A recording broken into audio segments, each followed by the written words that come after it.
What's up, guys, and welcome back to Catcher Gets Crafty. I know it's been a while since I've posted a video, but I'm back now, and well, I got a pretty good video today. It took me a while to get this one done, so hopefully you guys enjoy, and let's get started.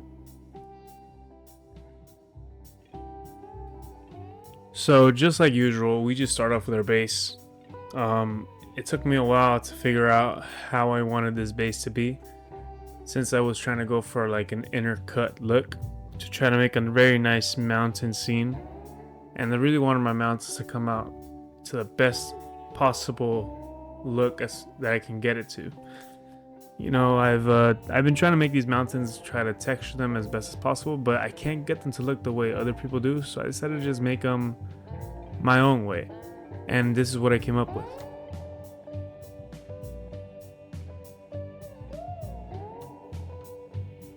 So using my foam cutter or my foam wire, hot wire, I was able to cut the volume out that I wanted to get rid of, just so I can make that entire U shape that I'm cutting out the space for the rest of my terrain on the base, while the rest that's going to be left behind is going to be used to create my mountain texture.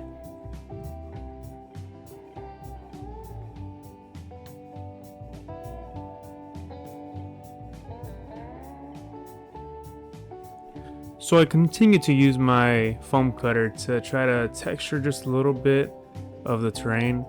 I wanted to make some mountain peaks, some mountain tops, so I needed to get rid of more volume than what I already have gotten rid of. So I went back in with it, and I was able to get some very nice pointy peaks for my mountain tops, and some very nice angled cuts for the texture.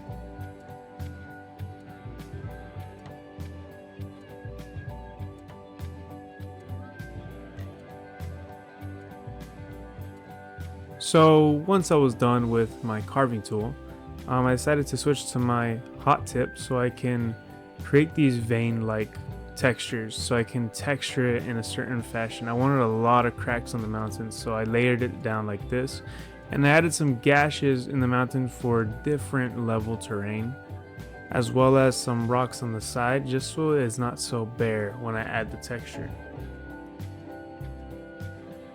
So once I was done with all the texturing, I decided to move on to my plaster and Mod Podge. So this mixture, I've tried a bunch of different consistencies. I've seen a bunch of YouTubers do it, a bunch of other people that do dioramas do this, and I did get some tips to water it down so I can brush it on, and actually made it way easier. So thank you for that. And honestly, it came out so good that I wanted to keep it like this, not even paint it. But I had to add the texture, so I added some flocking, some rocks, and then sealed it with some isopropyl alcohol and some watered down white glue, and then I just went ahead and let it dry. After making my terrain, I decided I'm gonna work on the small scratch build. I don't know if you consider it a scratch build. I personally did. This is the first time I built anything from scratch without a manual or without a kit or a set.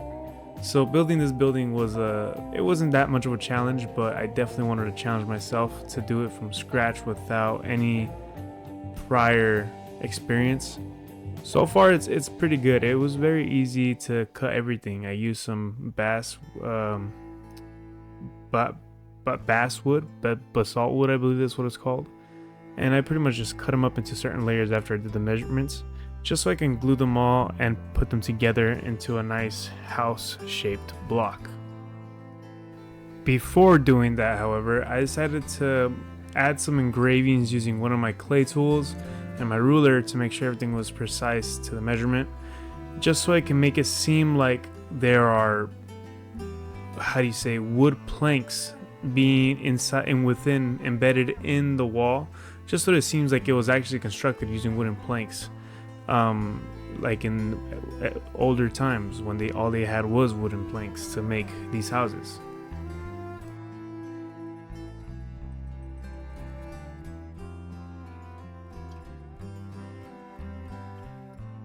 So while making this building, I actually added an angle to the top because I want to slope just in case, if there is rain, the water comes off. And I made some corrugated metal roofing using a makeshift corrugated metal and just gluing some aluminum foil onto some cardstock to make it seam and just make it harder when I glue it back on.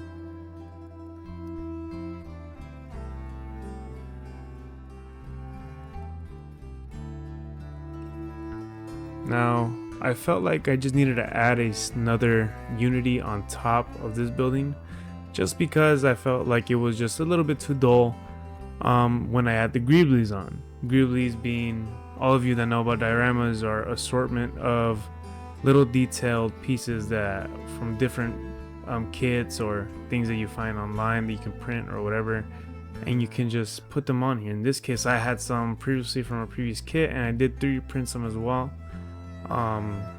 And basically it's just placing them on here, which was honestly one of the most fun parts of making this build, just adding the details and making everything just come to life.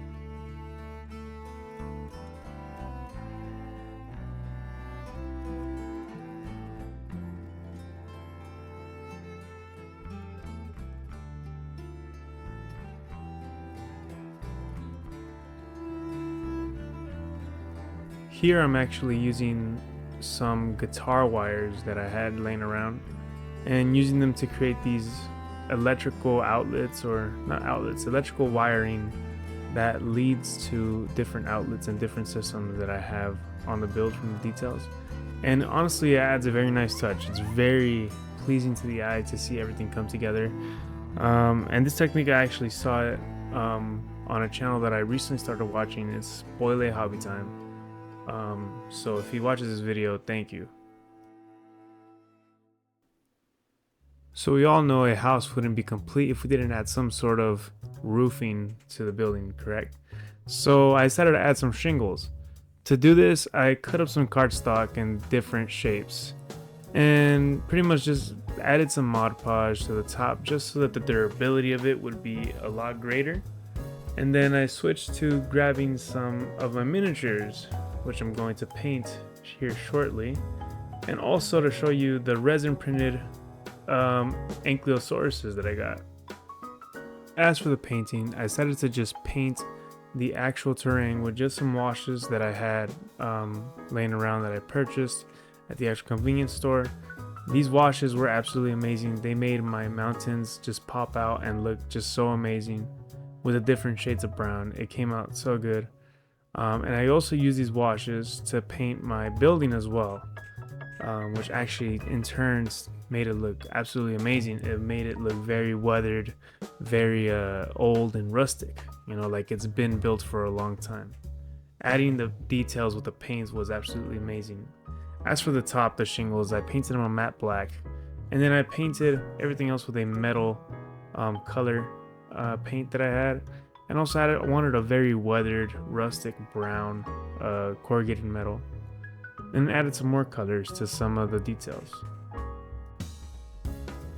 Now off to the figures. I actually, like I mentioned before, I did lose some of the footage. I had some technical difficulties. That's why I'm posting this so late. I should have posted this a week and a half ago, but I lost a lot of the footage. I had to recover most of it.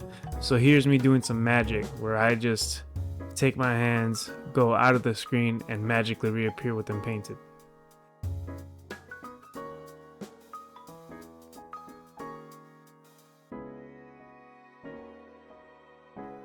As I come to an end, I pretty much just start painting the sides of this black. And for the front, I did paint it a different color just to try something new. I decided to paint it black at first, but then I painted it blue afterwards, you'll see in a few shots later. And using my grass applicator, I decided to add some grass. First adding the Mod Podge, and after that adding some more sided grass to some of the rock sides and the gashes. Once that was done, I decided to start adding my stuff to the diorama to finish it. And basically here, I have my 3 men here that are actually hunters. Now, they don't like hunting all creatures, they only hunt the ones that are ferocious. These guys are friends of the Lone Ranger, and these guys are known as my 3 musketeers, which you will hear more from in future dioramas. And I hope you guys enjoyed, and off to the glamour shots, and thanks for watching.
So guys, I hope you guys liked the content for today. I hope you guys enjoyed the video. I know it was pretty late, but better late than never, right? Anyway, if you guys enjoyed, please like, subscribe, share. It would really be helpful. I want to continue to make more and more of these, since these are coming out of a novel I'm trying to write. If you guys can continue to help me out, that would be amazing. So thanks for watching. I hope everyone has a great day, and I have great surprises coming for you. Thank you, and I'll see you next time.